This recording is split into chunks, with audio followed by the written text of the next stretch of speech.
기도하겠습니다. 거룩하신 아버지 하나님, 은혜를 감사합니다. 참 많은 날들 가운데에서 저희들 거하게 하시고 거하게 하신 하나님의 은혜 안에서 하나님의 뜻을 살게 하시니 감사합니다. 하나님, 허락되어 준 시간들 참으로 귀한 시간들인데 그 시간 속에서 경험하게 하는 다양한 것들을 통해서 주님 뜻을 드러내고 주님을 노래하고 주님을 기뻐하는 가운데 땅의 삶을 아름답게 만들어갈 수 있는 세상이 있기를 원하지만 우리 뜻대로 우리 마음대로 되지 않는 것이 또한 세상의 모습입니다. 하나님, 모든 과정 속에서 긍휼과 자비를 더하시고 우리를 그 안에 거할 수 있도록 하나님이 친인도하시고 붙들어 주시며 이끌어 주시옵소서. 시간도 하나님 아모스 선지자를 통해서 깨우쳐 주시는 말씀 간직하고 세상에서 주님의 뜻을 살아갈 수 있는 은혜와 능력 안에 있는 저희들 되게 하옵소서. 예수님의 이름으로 기도하옵나이다. 아멘. 오늘 아모스 7장 말씀 우리 함께 보게 되었습니다. 아모스서 7장 말씀 우리 함께 상고할 때 이 아모스가 경험한 오늘 이 7장에서는 세 가지 환상을 보게 되고 이제 8장에서 한 가지 더해서 전체적으로는 네 가지 환상을 보게 됩니다. 그리고 그것을 통해서 이스라엘을 향한 교훈이 어떠한 것인지 우리에게 교훈하는 것이 이 아모스 선지자가 특별히 7장과 8장에서 교훈하고자 하는 것인데, 아모스는 이스라엘이 처한 상황에 대해서 온전하게 인식하고 돌이켜야 함에도 불구하고 이스라엘이 그 사실을 깨닫지 못하고 또 그것에 대해서 응답하지 않는 것을 심히 안타까워하는 가운데 하나님께서 자신에게 주시는 환상을 통해서 참으로 뭐랄까요, 그 간절한 마음, 더 나아가서는 견딜 수 없는 그 급박한 마음, 조급한 마음, 뭐 이런 것을 가지고 이스라엘 향해서 울부짖듯 이야기하는 그런 내용들이라고 볼 수가 있을 것입니다. 하지만 이스라엘은 그 아모스의 진심을 동시에 알지 못하고 오히려 아모스를 모함하고 아모스를 내치려고 하는 그런 상황들이 또 만들어지게 되는 것을 볼 수가 있습니다. 그런 상황 속에서도 아모스는 선지자로서 자신의 역할, 자신의 사명이지요, 자신의 책임을 외면하지 않고 일관되게 하나님의 뜻을 전하지 않으면 안 되는 사람이기 때문에 그 역할을 감당하고 있는 것을 볼 수가 있습니다.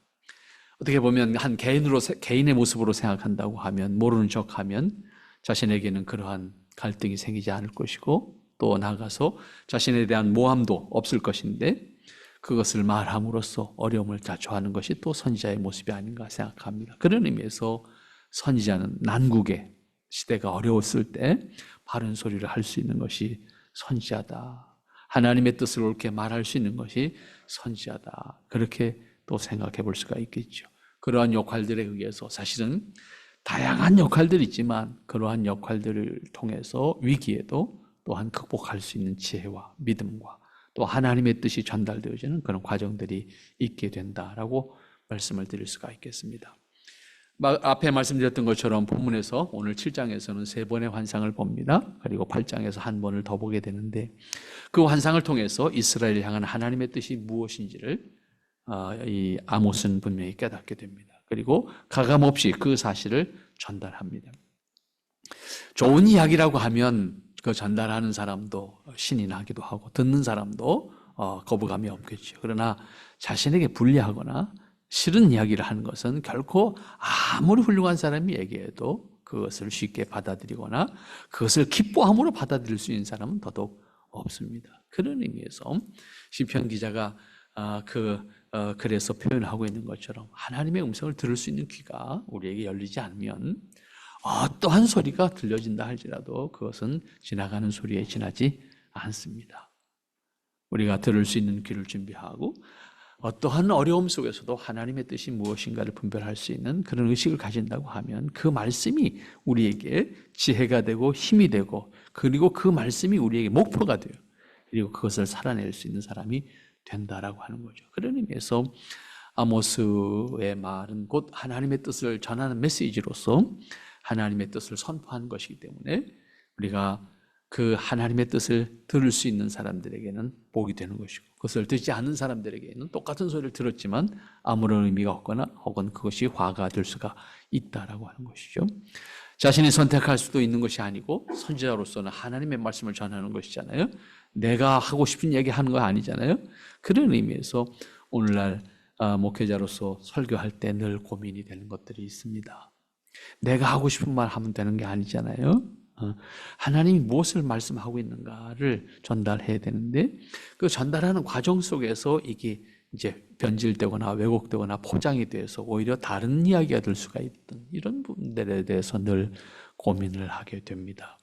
그런 면에서 여러분들이 하나님의 말씀을 바르게 들을 수 있는 귀가 있어야 된다라고 하는 것도 우리에게는 대단히 중요한 겁니다. 또 물론 하나님의 말씀을 전하는 사람에게 있어서는 분명히 그 말씀을 바르게 전해야 된다라고 하는 책임을 끝까지 다하지 않는다고 하면 그 본분을 다하지 않는 사람이 될 겁니다. 오늘 1절부터 말씀을 보았습니다. 9절까지 보았는데 1절부터 3절까지가 첫 번째 환상을 본 이야기입니다. 그 첫 번째 환상은 다른 얘기가 아닙니다. 메뚜기가 나타나서 모든 풀을 다 먹어치웠다라고 하는 이야기죠. 환상을 통해서 보여주신 하나님의 뜻을 깨달은 아모스는 그 재앙의 환상에 담긴 그 내용을 말하지 않을 수 없는 그 안타까운 심정으로 이렇게 기록하고 있습니다. 선지자로서 하나님의 뜻을 전달해야 되는 것을 생각하면 더욱 절박한 마음이었을 것입니다. 그러나 믿거나 말거나 되거나 말거나 하는 식으로 방관할 수 있는 것은 결코 아닌 것이 선지자로서의 사명이고 자신의 본분이기 때문에 그렇게는 할 수 없었습니다. 선지자 입장에서 절박한 사실을 전하고 있는 것이고, 하나님의 뜻을 깨달은 입장에서는 한시가 급하기도 합니다. 어떤 상황이 금방 만들어질지 모르는데 언제까지 기다릴 수가 없기 때문입니다. 그 중에 오늘 첫 번째 아모스에게 보여지는 환상이 뭡니까? 황충이, 2절 말씀 보니까 황충이 땅의 풀을 다 먹었다 그랬습니다. 메뚜기, 여기서 황충이는 우리 요즘 쓰는 말로 바꾸면 메뚜기입니다. 메뚜기가 등장해서 땅에 있는 모든 풀을 먹어치웠다. 그래서 남은 것이 하나도 없게 되었다 하는 겁니다. 메뚜기를 통한 재앙 혹은 메뚜기를 통한 심판 이런 것은 구약 성경에 종종 등장하는 하나님의 심판의 방법, 책망의 방법 혹은 섭리의 방법으로 사용되어지고 있습니다. 어떻게 보면 자연현상을 이용하시는 것이라고 할 수 있습니다. 하나님은 메뚜기 떼를 바람에 실어 날라서 필요한 곳에 모이게 하시고 그곳을 초토화시키는 것을 우리는 구약성경에서 여러 차례 볼 수가 있습니다. 이때 메뚜기들이 지나가는 곳에는 어떠한 생명체도 살아남지 못할 만큼 아무것도 남겨지지 않고 그 녀석들이 다 먹어치운다는 사실입니다. 우리는 이 조그마한 반도국가, 큰 반도국가가 아니고 조그마한 반도국가 되다 보니 이런 대자연의 재앙을 우리는 사실은 그렇게 크게 경험하지 못합니다. 그러나 중국과 같은 중국 대륙에서 메뚜기 재앙이 굉장히 역사적으로 보면 여러 차례 있었습니다.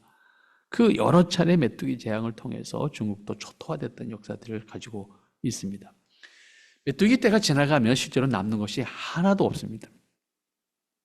줄기까지 다 갉아먹습니다. 땅에 뿌리를 내리고 있는 식물들은 어떤 것도 남아나지 않습니다. 다시 싹이 나기 시작까지는 상당한 시간이 필요하고 결국에는 말라 죽는 그런 식물들이 더 많아지게 됩니다. 그런 상황이 됐을 때 인간은 절망적인 상황에 처하게 됩니다. 왜냐하면 인간이 살아갈 수 있는 환경이 못 되기 때문에, 가장 치명적인 것은 식량을 공급받을 수 없기 때문에. 사람만 식량을 공급받지 못하는 것이 아닙니다. 초식동물들이 다 죽습니다. 어떤 동물도 살아남을 수가 없습니다. 초식동물이 죽는다는 것은 그 다음에 육식동물도 다 죽는다는 의미가 됩니다. 그런데 표현을 보면 더욱 절망적입니다. 1절 말씀을 보니까 풀을 벤 후에 풀이 다시 움돋기 시작할 때 주께서 메뚜기를 보내셨어요. 그러니까 사람이 필요에 의해서 풀을 다 뱉는데 그 풀에서 움이 돋기 시작할 때, 나오기 시작할 때 주께서 황충이를 지으심에, 결국은 그 나무마저도 죽을 수밖에 없는 상황이 됐다. 그렇게 표현할 수 있겠죠.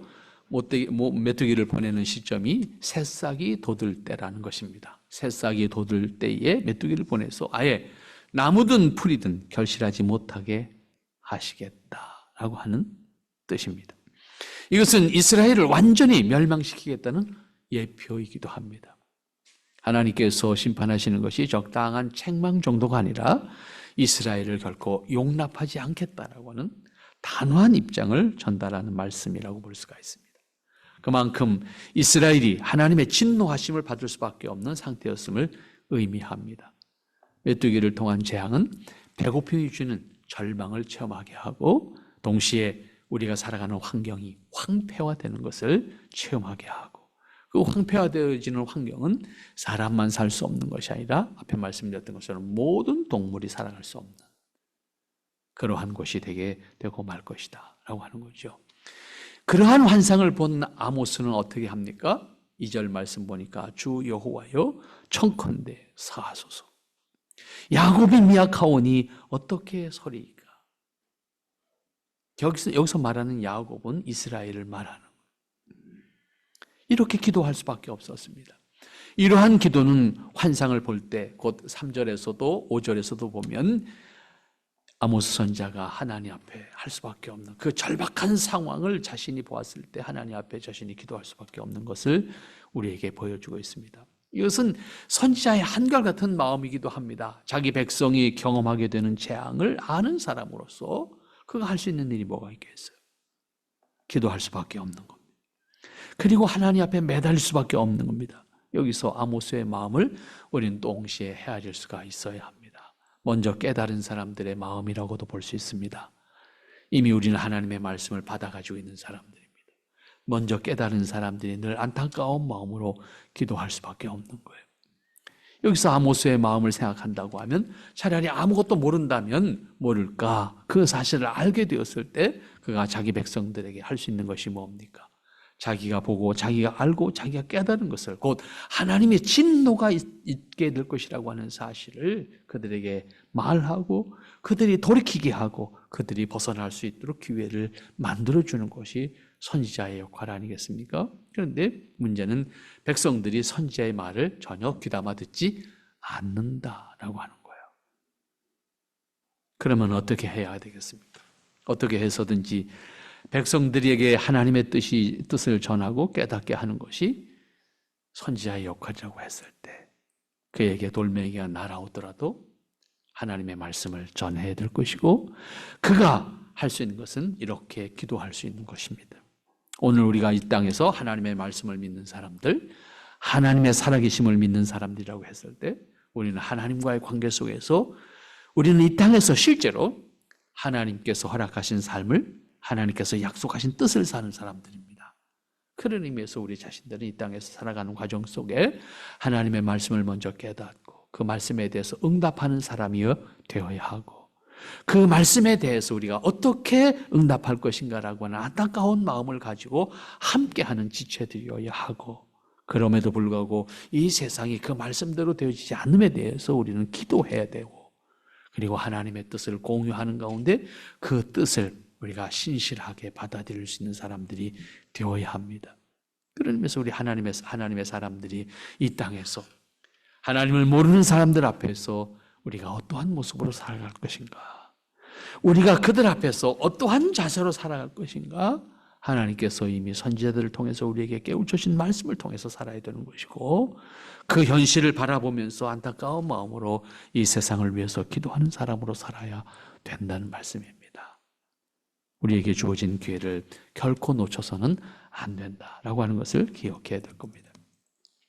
그 다음 4절부터 6절까지 말씀에서 또 하나의 환상을 보게 되는데 불이 큰 바다와 육지를 삼켰다. 큰 바다를 삼켰고 육지를 먹은지라 그랬습니다. 아모스에게 보여진 환상은 불을 통한 심판입니다. 처음에 메뚜기를 통한, 두 번째는 불을 통한 심판입니다. 메뚜기가 먹어치운 다음에 남은 것은 마른 막대기들 뿐입니다. 하나님께서 사용하시는 심판의 도구들 가운데는 구약 성경에 여러 가지가 등장하죠. 바람도 등장하고 물도 등장하고 지진도 등장하고 다양한 것들이 등장하는데 그들 중에 불도 하나의 도구로 사용되어지는 것을 우리는 알 수 있습니다. 아모스에게 부린 환상도 불을 사용해서 이스라엘을 심판하시겠다고 하는 것입니다. 불은 타는 과정을 통해서 고통을 주고 생명체를 죽음에 이르게 하고 남은 것은 재뿐입니다. 재라고 하는 것은 절망입니다. 이스라엘을 심판하심에 있어서 불을 이용하시는 것은 같은 목적을 가지고 오신 것을 우리에게 보여주고 있습니다. 불로 징벌하시니 이런 표현을 했는데 여기서 불을 사용하시는 목적을 밝히고 있습니다. 그것은 이스라엘에 대한 징벌입니다. 징벌을 목적으로 불을 사용하시겠다고 하는 뜻을 아모스에게 알려주셨습니다. 그런데 이어진 말씀에서 보면 무서운 것은 그 불이 그냥 여기저기 조금 난 것이 아니에요. 그 불이 어떻게 했다고 그랬습니까? 큰 바다를 삼켰다 그랬습니다. 불과 물은 상극입니다. 그런데 그 불이 바다를 삼켰다 그랬어요. 물로 끌 수가 없다라고 하는 의미, 물리적인 개념으로 이해를 한다. 그렇죠? 불이 바다를 삼켰다. 그리고 육지까지 먹으려 하는지라. 바다는 물론이고 육지까지 삼켰다. 불이 육지에 있는 것을 태우는 것은 이해가 됩니다. 그런데 바다까지 삼킬 것이다 그랬습니다. 사람의 힘으로 피할 수 없는 심판, 이렇게 표현할 수 있을까요? 사람의 어떤 물리적인 힘으로 그 불을 피할 수가 없다라고 하는 의미가 되겠죠. 이것은 결국 이스라엘이 불을 피할 수 있는 것이 없다는 것입니다. 바다로 피해도 산으로 피해도 피할 수 없는 심판이 그들에게 임하게 될 것이다. 불이 육지를 태우고 바다나 강이나 호수와 같이 물이 있는 곳으로 피하거나 물을 이용해서 불을 끌 수도 있을 것이라고 생각하지만 하나님의 심판 앞에서 그러한 피난처는 결코 있을 수가 없다. 어디서도 하나님의 심판을 피해서 도망갈 수 있는 것이 없다는 의미입니다. 하나님의 심판은 산과 바다 어디에도 불로 태우시고도 남음이 있으시기 때문입니다. 하나님의 심판을 피하거나 숨을 수 있는 곳은 없다는 말씀입니다. 오늘도 지구의 종말을 대비하기 위해서 사람들은 머리를 싸매고 지구의 종말 혹은 환경의 위기를 맞이했을 때 이 지구상에 있는 생명체들을 어떻게 보존할 것인가, 이걸 걱정할 수밖에 없어요. 이걸 보는 사람들은 이거 걱정을 하잖아요. 그러니까 걱정을 하다가 어떻게 했습니까? 현대판 노아의 방주를 만들었습니다. 하지만 우주 공간에 있는 별을 보면서 생각하는 인간의 모습은 어떤 모습입니까? 우주 공간 세계를 생각한다고 하면 결국 미지의 세계자는 모르는 거예요. 인간이 달을 정복한 날 우리는 학교 다니다가 놀았습니다. 왜? 인류의 공휴일이었습니다. 물론 서방 세계만 놀았지만.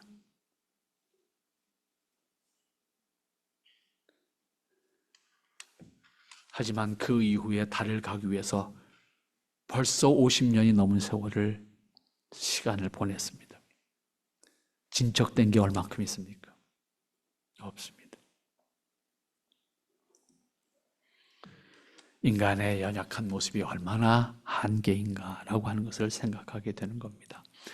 그 다음에 이어지는 7절과 9절 말씀, 이것은 여로보암을 치시겠다, 곧 이스라엘을 심판하시겠다는 말씀을 직접 언급하는 내용이 담겨져 있습니다. 그리고 거기에 등장하는 것이 다림줄입니다. 오늘 여러분들에게 드린 제목 다림줄입니다.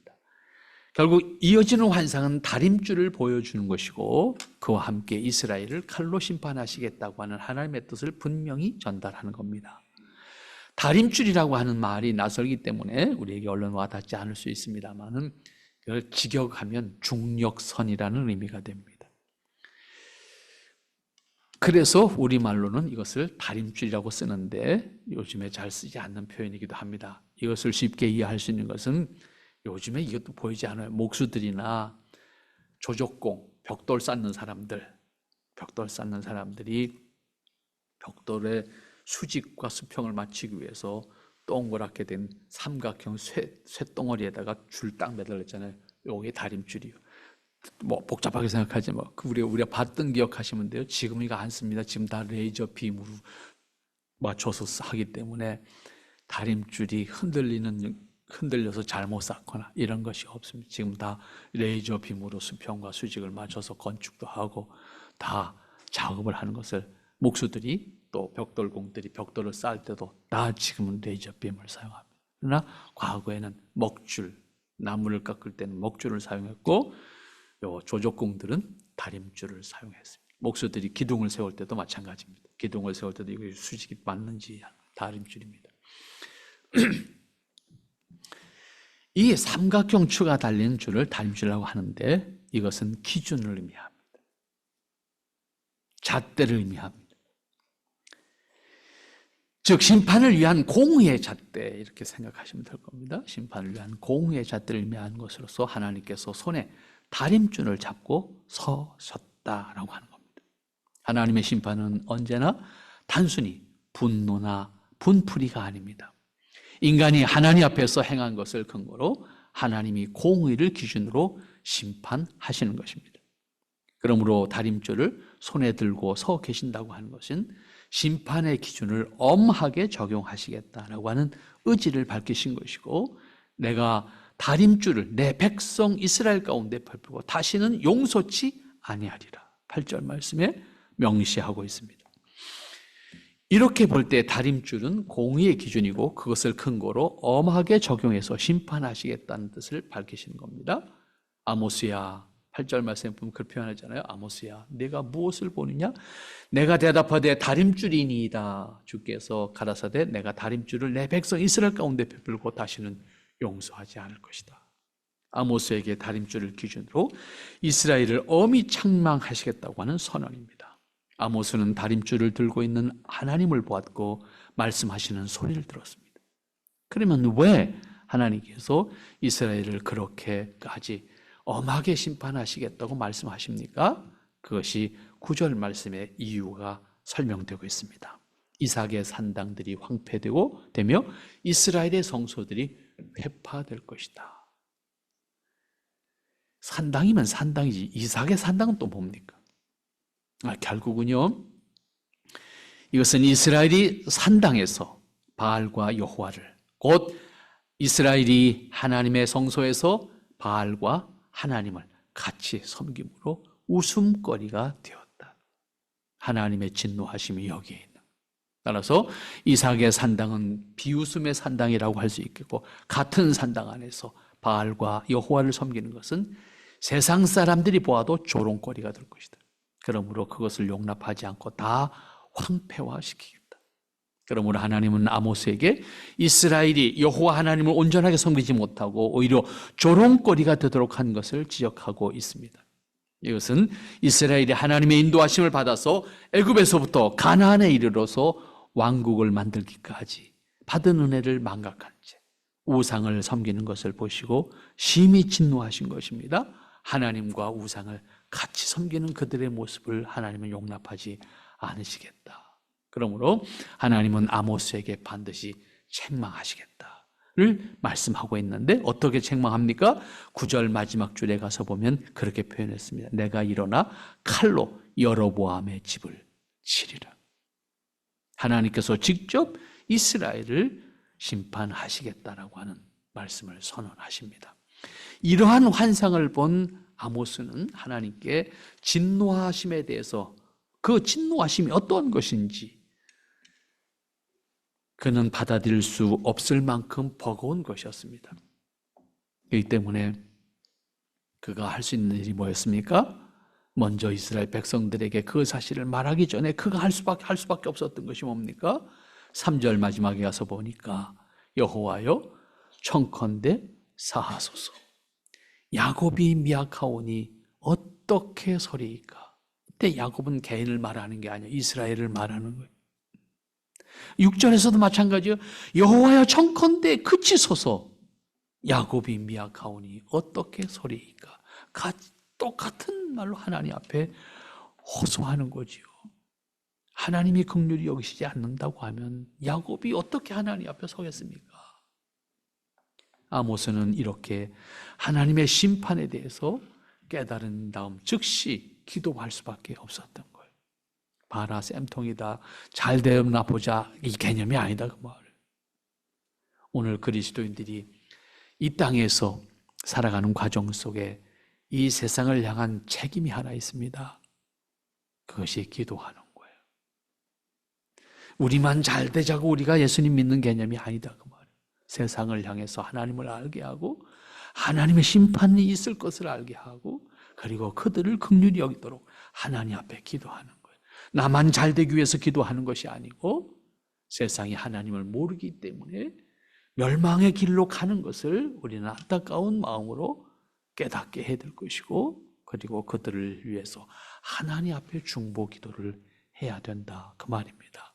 이것은 그리스도인들이 우리만 괜찮으면, 우리만 구원받으면, 우리만 하나님 앞에서 구원받으면 되는 문제로 생각해서는 안 되고 세상을 향해서 우리가 하나님 앞에 중보할 수 있는 기도하는 책임이 있다라고 하는 사실도 기억을 해야 되는 겁니다. 그래서 그 기도에 대해서 하나님께서 어떻게 하셨습니까? 3절과 6절 끝에 가서 보니까 여호와께서 이에 대하여 뜻을 돌이키셨다 그랬어요.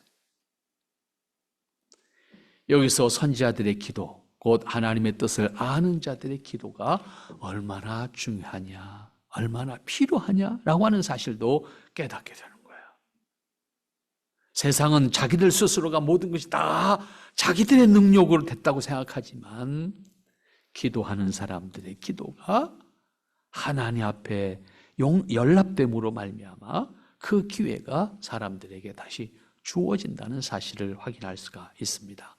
기도하는 것은 신분이나 나이나 소유나 지식의 차이 아무 관계가 없습니다. 오직 예수님의 이름으로 중보하는 기도를 해야 하는 것은 하나님의 비밀을 아는 사람들, 하나님의 비밀을 맡은 사람들, 그 비밀을 믿는 사람들의 본분입니다. 이거는 하나님의 비밀을 모르는 사람들이 할 수 있는 것이 아니에요. 하나님의 비밀을 아는 사람들만이 할 수 있는 것이기 때문에 하나님을 믿는 사람들이 세상을 위해서 하나님 앞에 중보하는 기도를 해야 된다는 것입니다. 이것은 세상에게 책임을 전가할 수 있는 것이 아니에요. 세상은 이미 몰라요. 알 수가 없어요. 그리스도인들에게, 하나님을 아는 자들에게 주어진 책임입니다. 세상을 향해서는 하나님의 심판에 대해서 알려야 하지만 하나님의 심판에 대해서 중보 기도해야 되는 것은 하나님을 아는 사람들, 하나님의 뜻을 아는 사람들, 하나님을 믿는 사람들, 그 사람들이 해야 될 책임인데 그것은 곧 우리의 책임이라고 하는 사실을 기억하고 우리는 이 땅에 살면서 우리와 함께하는 이 지구에 살고 있는 하나님을 모르는 사람들을 위해서, 이 세상을 위해서, 이 나라를 위해서 중보하는 기도의 책임이 우리 그리스도인들이 있다는 사실을 기억하고 하나님 앞에 설 수 있는 여러분들 될 수 있기를 바랍니다. 기도합니다. 거룩하시고 자비로우신 아버지 하나님, 우리가 심히 부족합니다. 하나님 앞에 온전히 설 수 없는 그러한 어리석은 자들의 모습입니다. 하나님, 하나님의 긍휼히 여기심이 없이는 한순간도 숨조차 쉴 수 없는 것이 우리의 모습입니다. 하나님 긍휼히 여겨 주시옵소서. 하나님 기뻐하시는 가운데 우리를 온전히 세워주시어서 하나님의 뜻 안에 하나님의 기뻐하심을 살아갈 수 있는 사람들로 이끄시고 강권해 주시옵소서. 주님 선하신 뜻을 이루어가는 아름다운 모습으로 주님 앞에 승리할 수 있는 주님의 권속들이 다 되게 하여 주시옵소서. 아버지의 사람들로 온전케 하시며 아버지의 기뻐하심으로 온전케 하옵소서. 아버지의 사랑과 은혜 안에 거하는 저희들 되기를 소망합니다. 예수님의 이름으로 기도하옵나이다. 아멘.